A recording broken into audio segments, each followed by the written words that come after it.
श्री शिवाय नमस्तुभ्यम। दोस्तों, कल बुधवार के दिन पड़ रही है इस पितृ पक्ष की प्रदोष की तिथि, और प्रदोष की तिथि समर्पित होती है महादेव को।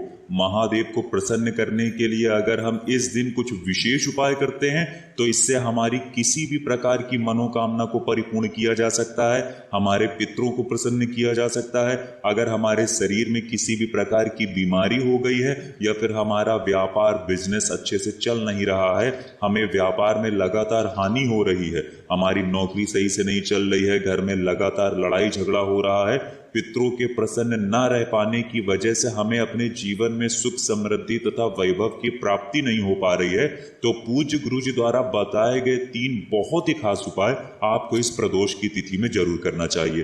तो चलिए जानते हैं उन विशेष उपायों के बारे में, लेकिन उससे पहले एक प्रार्थना, अगर आप चैनल पर नए हैं तो कृपया चैनल को सब्सक्राइब अवश्य कर लें। देखिए, इस वीडियो में हम लोग पूज्य गुरु जी द्वारा बताए गए 3 बहुत ही खास उपायों के बारे में जानेंगे। पहला उपाय उन लोगों को करना है जिनकी ऐसी कोई विशेष मनोकामना है जो बहुत दिनों से परिपूर्ण नहीं हो पा रही है।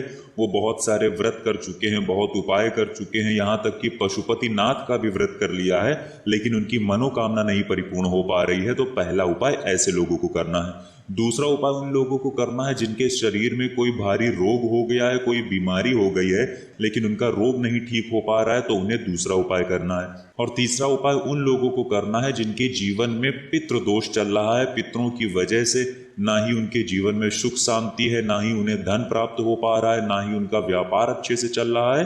तो ऐसे लोगों को पितरों को प्रसन्न करने के लिए तीसरा उपाय करना चाहिए। चलिए जानते हैं गुरुजी द्वारा बताए गए पहले उपाय के बारे में। देखिए, ये उपाय प्रदोष के दिन करने के लिए सबसे उत्तम उपाय है और सबसे खास उपाय है। इस उपाय के लिए सबसे पहले आपको जरूरत पड़ेगी 1 लोटे जल की। लोटा आप तांबे का ले लीजिएगा और जल आप अपने किचन से लीजिएगा। आपके किचन में मटका, आरो या बाल्टी जो कुछ भी रखा हो वहीं से जल ले लेना है। फिर इसी के साथ आपको 1 बेलपत्र ले लेनी है।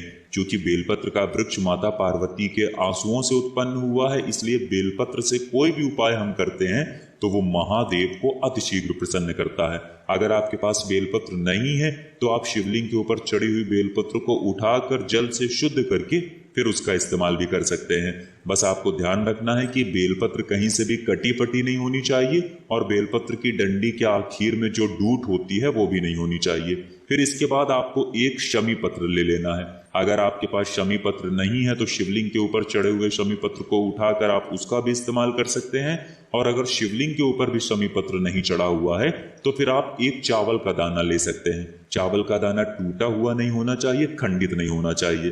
फिर इसी के साथ आपको ले लेना है 1 हरा मूंग का दाना। चूंकि बुधवार की प्रदोष की तिथि है, इसलिए आपको 1 हरा साबुत मूंग का दाना ले लेना है। सबसे आखिर में आपको 1 गुड़ का टुकड़ा ले लेना है। अब ये सारी सामग्री लेकर आपको पहुंच जाना है शिवालय। देखिए, गुरु जी ने कहा कि प्रदोष की तिथि में अगर हम लोग प्रदोष काल के समय कोई उपाय करते हैं तो ये हमारे महादेव को बहुत ही प्रिय होता है। प्रदोष काल के समय साक्षात महादेव शिवलिंग में विराजमान होते हैं, इसलिए आप प्रदोष काल के समय में ही ये उपाय करिएगा। प्रदोष काल के समय के बारे में अगर आप लोगों को जानकारी नहीं है तो जान लीजिए, शाम को जब सूर्यास्त होते हैं तो उससे 45 मिनट पहले का समय और 45 मिनट बाद का समय, यानी ये जो 1.5 घंटे का समय होता है, यही प्रदोष काल का समय कहलाता है, और इसी समय आप ये उपाय करिएगा। देखिए, अब शिवलिंग के सामने पहुंचकर आप सबसे पहले ये जो सामग्री ले गए हैं इनको एक एक करके इस 1 लोटे जल में डाल लीजिए और श्री शिवाय नमस्तुभ्यम मंत्र का स्मरण कर लीजिए। फिर ये 1 लोटा जल आपको शिवलिंग के ऊपर धीरे धीरे समर्पित करते जाना है और श्री शिवाय नमस्तुभ्यम मंत्र का लगातार स्मरण करते जाना है। पूज्य गुरु जी ने कहा कि जल आपको इतने धीरे समर्पित करना है कि जल समर्पित करते करते आप कम से कम 11 बार मंत्र का जाप जरूर कर लें।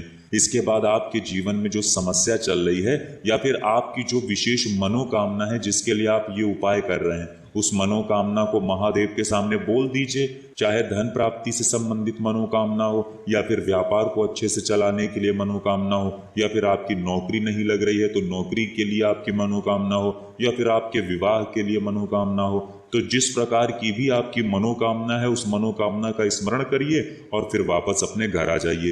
पूज्य गुरु जी ने कहा कि अगर हम इस पितृ पक्ष में पड़ने वाले प्रदोष की तिथि में ये विशेष उपाय कर लेते हैं तो महादेव हमसे अतिशीघ्र प्रसन्न होकर हमारी समस्त मनोकामना को बहुत ही जल्द परिपूर्ण कर देते हैं। बस आपको ध्यान रखना है कि आप अपनी एक ही मनोकामना बोलेंगे, आपको कई मनोकामनाएं नहीं बोलनी है। अब इसके बाद बात करते हैं गुरु जी द्वारा बताए गए दूसरे खास उपाय के बारे में।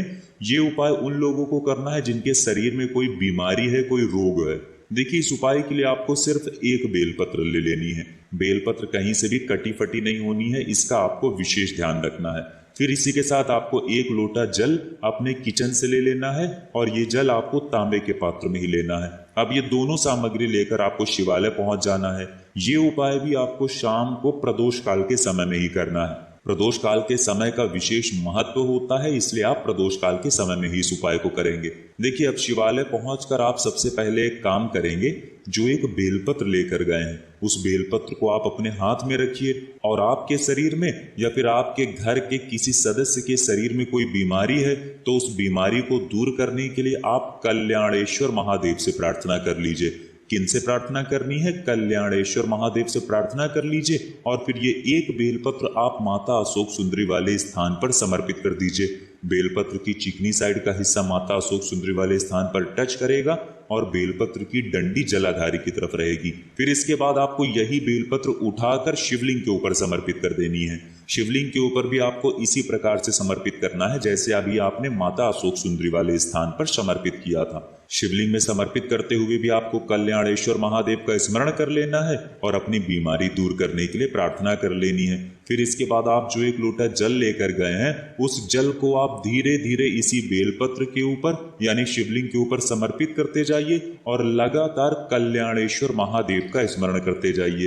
फिर जलाधारी से जो जल नीचे गिर रहा है, उस जल को आप किसी पात्र में एकत्र कर लीजिए। अब इस जल को उठाकर कल्याणेश्वर महादेव से इस जल को औषधि स्वरूप मांग लीजिए।